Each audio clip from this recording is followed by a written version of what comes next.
November 12th, 2018. The Royal Opera House, Covent Garden. That night's gala, held in benefit of Cancer Research UK, was one of the most prestigious events of the year. Ticket prices started at £5,000, and the guest list read like a who's who of high society. Bankers, aristocrats, art collectors, and of course, the stars of the classical music world. Men couldn't enter without a bow tie, and the women's gowns were all custom designed. Everything had been planned to perfection. Everything was under control. But nobody knew that in exactly 19 minutes, this hall would witness the most unexpected performance in its 70-year history. When Ozzy walked into the room, the first thing he noticed was the silence. Not complete silence, but that familiar hum created by whispers. People saw him, but they didn't recognize him. Or perhaps they didn't want to. He was 69 years old, his hair still long and brown, but now streaked with silver. His walk wasn't as energetic as it used to be. Sharon was on his arm, smiling and greeting people. Ozzy just nodded along, his eyes constantly searching for the exit. At the center of the hall, where the crowd was thickest, Maestro Sebastian Hartley was holding court with absolute confidence. He was 55 years old, an opera tenor with grey hair slicked back. Over a career spanning more than 30 years, he had performed on the world's most prestigious opera stages: La Scala, the Metropolitan, the Vienna State Opera. His voice was powerful, but his ego was even more powerful than his voice. The small group around him laughed at his every word, marveled at his every anecdote. Hartley genuinely believed he deserved this attention. After all, he was an artist, a real artist. As for this thing called rock music, he didn't even consider it art. To him, it was just noise. As Sharon and Ozzy made their way toward the bar, Hartley's voice reached their ears. The opera tenor was telling his audience a story. He was talking about a pop star he had shared the stage with at a charity event last month, mocking her voice with exaggerated imitation. His listeners laughed, that fake, high society laugh. Ozzy pretended not to hear, but Sharon's expression had hardened. They were just about to reach the bar when Hartley's eyes landed on them. A strange expression spread across the tenor's face, something between recognition and contempt. Sebastian Hartley raised his glass to his lips, took a sip of champagne, and spoke loudly. "Well, look who's here," he said, turning to those around him. "The Prince of Darkness himself." This unexpected attention turned many heads in the room. Ozzy's face remained expressionless. He was used to this sort of thing. Sharon, meanwhile, wore a polite but distant smile. Hartley separated from his group and walked toward them, a few people following behind. "Mr. Osbourne, isn't it?" the tenor continued with mock respect. "You honor us with your presence. What a surprise to see you among classical music lovers." Ozzy tilted his head slightly. "I don't know what's so surprising," he said, his voice low but clear. "Music is music." Sharon stepped in, trying to maintain a diplomatic tone. "Sebastian Hartley, isn't it?" she said. "We saw your Rigoletto performance at Covent Garden last year. It was magnificent." Hartley accepted the compliment as expected, but his eyes remained fixed on Ozzy. "Yes, real music," he said with emphasis. "The stage, talent, years of training. There's this thing called vocal technique, you understand. Some things require years at a conservatory to learn." The implication was so obvious that several people nearby shifted uncomfortably, but Hartley didn't stop. He was like a shark that had caught the scent of blood. "I'm curious, Mr. Osbourne," he said, his voice dripping with false innocence. "How did you start singing? Did you have any musical training? Or did you simply prefer to scream?" The small group around him smiled. Sharon's eyes flashed dangerously, but Ozzy touched her arm gently, signaling her to stay calm. Ozzy took a step forward. His body might have been physically weak, but his eyes held a hardness forged by thousands of concerts. "Training?" he repeated slowly. "No, I never went to conservatory. I learned both music and life on the streets." There was no anger in his voice, just pure honesty. But that honesty cut sharper than all of Hartley's mockery. Hartley seemed to falter for a moment, but quickly recovered. The arrogance in his eyes hadn't diminished. If anything, it had grown. "How romantic," he said with a curl of his lip. "But the truth is, Mr. Osbourne, some people are made for the stage, and some just make noise. There's a difference, you understand? Voice, technique, control. These things are earned through years of work. This thing called rock music, well, how should I put it?" He paused and looked around, making sure everyone was listening. "Isn't it just a bit of shouting and screaming?" The air in this corner of the room was growing increasingly tense. The crowd that had gathered around them had grown larger, the whispers more intense. Sharon was about to step forward in anger when something unexpected happened. A devilish smile appeared on Hartley's face, and he spoke loudly, loud enough for the entire hall to hear. "I have a proposal, Mr. Osbourne," he said with a dramatic gesture. "Tonight, classical pieces will be performed on our stage. Real music, that is. But perhaps you'd like to give us a performance as well. Just for entertainment, you understand. Let's see this legendary voice of yours live." The room turned to ice. Everyone was staring at Ozzy. The offer was clearly an insult, a challenge. Hartley thought Ozzy would either refuse and look foolish or accept and humiliate himself in an opera hall. Either way, he would be the winner. Sharon muttered under her breath and tugged at her husband's arm, as if to say, "Let's go." But Ozzy didn't move. His eyes were locked on Hartley's, and a strange expression appeared on his face. Sharon knew this expression all too well. In over 40 years of marriage, she had seen this look many times. This was the look Ozzy got when he had decided to do something. Ozzy's voice cut through the silence.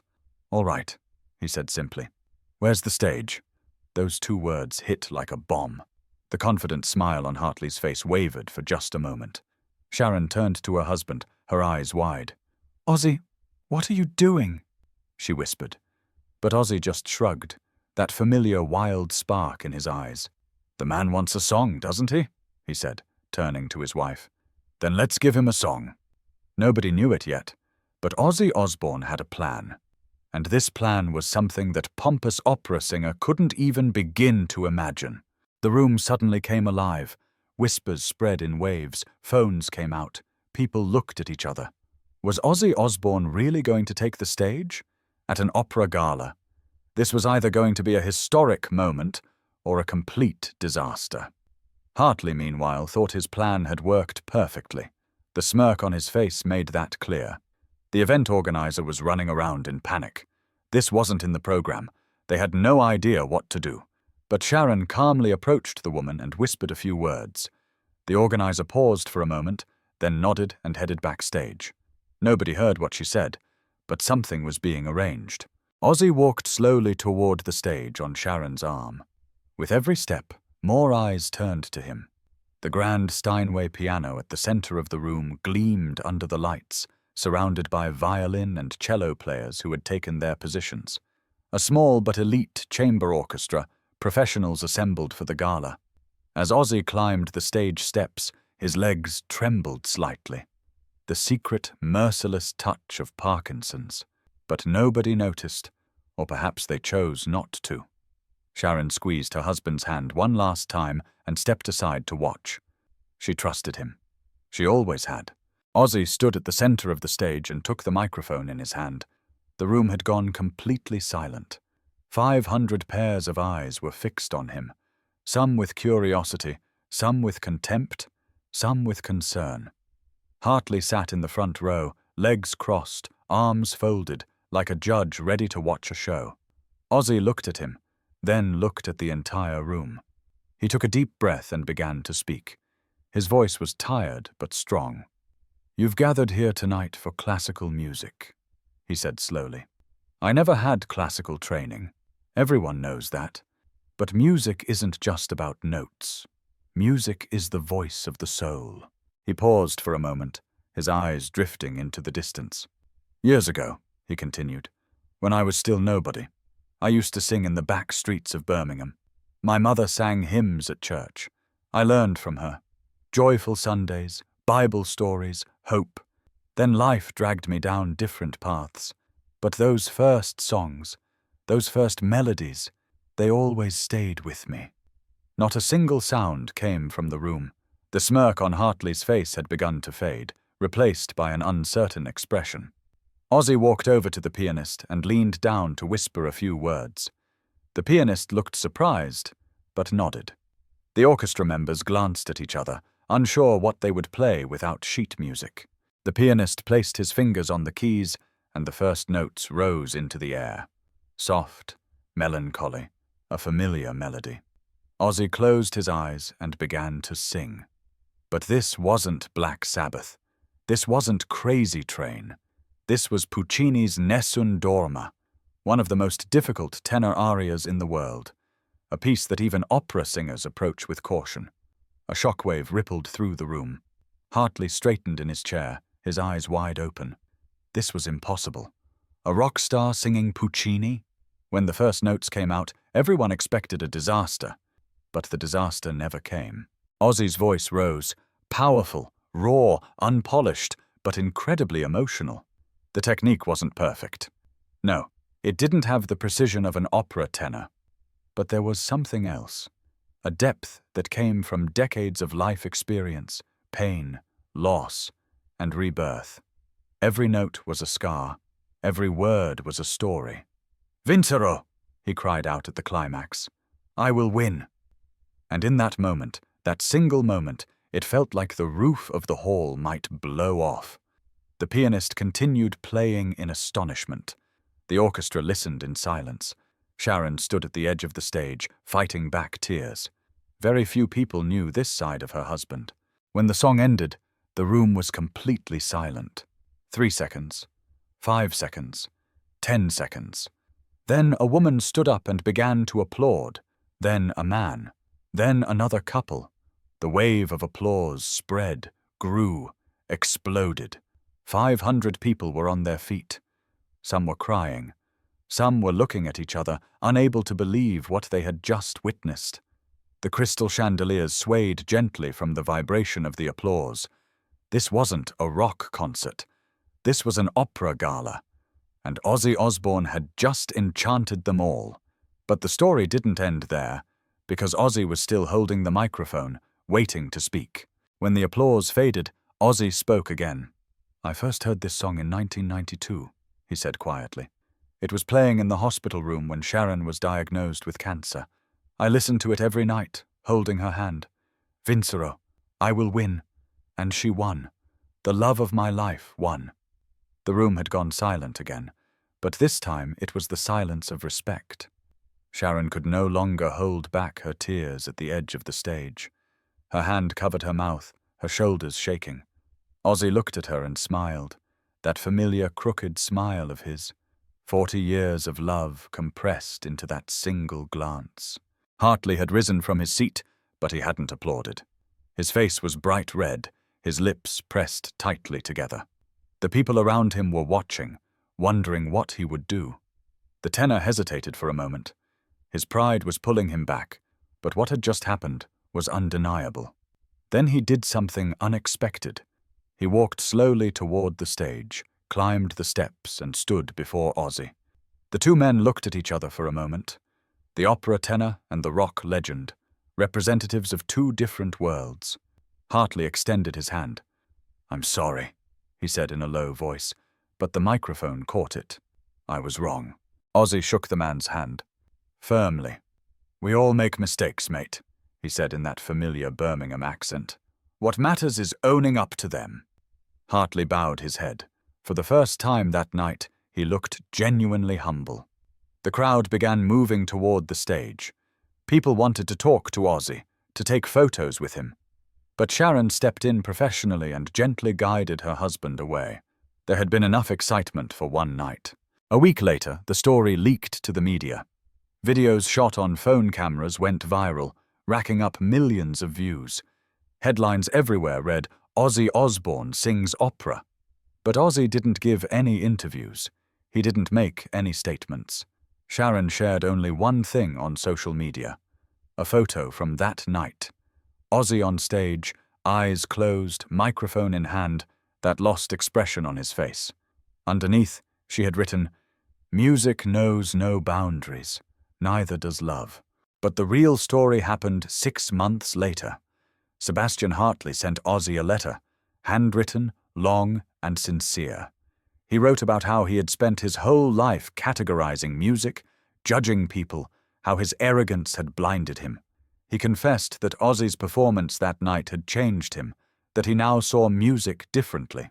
At the end of the letter, there was a proposal to give a charity concert together, classical and rock, side by side, for cancer research. Ozzy accepted. In October 2019, they took the stage together at the Royal Albert Hall. Hartley sang Pavarotti, Ozzy sang Changes, and for the finale, they performed Nessun Dorma together. That night, they raised £1 million. Years later, Sharon spoke about that night in an interview. "I was so scared when Ozzy walked onto that stage," she said with a smile. "But then I remembered. This man has bitten the head off a bat, come back from the brink of death, lost everything and won it all back again. Was an opera song going to scare him? No. Ozzy didn't have a hidden talent. He had never trained in opera. But he had something that no conservatory can teach, something no one can give you. Courage. The Prince of Darkness proved once again that night that when the heart is in the right place, music can overcome any obstacle. And perhaps the most important lesson was this. It's easy to judge people by their appearance, their past, their labels. But real art, real humanity begins beyond those boundaries. Ozzy Osbourne was not an opera singer. He never was. But that night, on that stage, he reminded 500 people of something. Music isn't divided into genres. There's only good music and bad music. And any song sung from the heart, no matter what genre it belongs to, is real music.